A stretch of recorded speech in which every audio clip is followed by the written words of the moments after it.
பேரா மாநிலத்தின் வெள்ளத்தில் பாதிக்கப்பட்டவர்களின் எண்ணிக்கை அபரிதமாக உயர்ந்துள்ளது.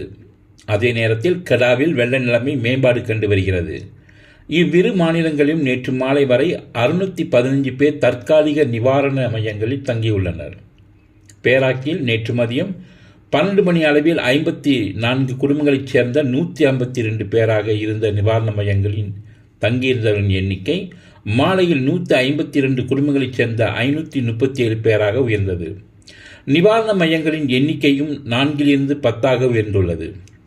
தைப்பிங் மாவட்டத்தில் 109 குடும்பங்களைச் சேர்ந்த 382 பேர் தற்போது டேவான் ஓராராமாய் பத்து அம்பார், தூரோங், மாத்தாங்குலுகோர் தேசிய பள்ளி, டேவான் ஓராராமாய் சுங்கை பாரு தூரோங், டேவான் ஓராராமாய் ஜம்புல் கீரி, மஸ்ஜித் ஹல்ஹூஸ்தா பத்து 8 மற்றும் தைப்பிங் மாவட்டத்தில் உள்ள தெமர்லோங் தேசிய பள்ளி ஆகிய இடங்களில் தங்கியுள்ளனர்.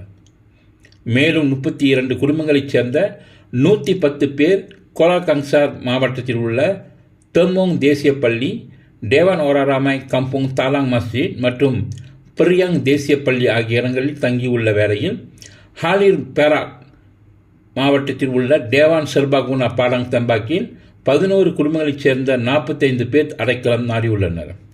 கெடாவில் நேற்று மதியம் 26 குடும்பங்களைச் சேர்ந்த 98 பேர் நிவாரண மையங்களில் தங்கியிருந்த வேளையில் நேற்று மாலை அந்த எண்ணிக்கை 17 குடும்பங்களைச் சேர்ந்த 78 பேராக குறைந்தது.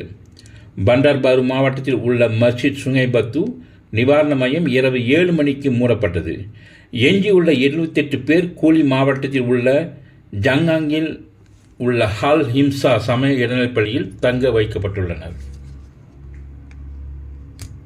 வெளியில் மேலும் செய்திகளை தெரிந்து கொள்ள கீழே இருக்கும் பெல் பட்டனை அழுத்துங்கள். உங்கள் ஆதரவை வெளிப்படுத்த லைக் மற்றும் ஷேர் செய்யுங்கள். தொடர்ந்து விண்வெளியுடன் உங்கள் பயணத்தை தொடர்ந்திருக்க சப்ஸ்கிரைப் செய்யுங்கள்.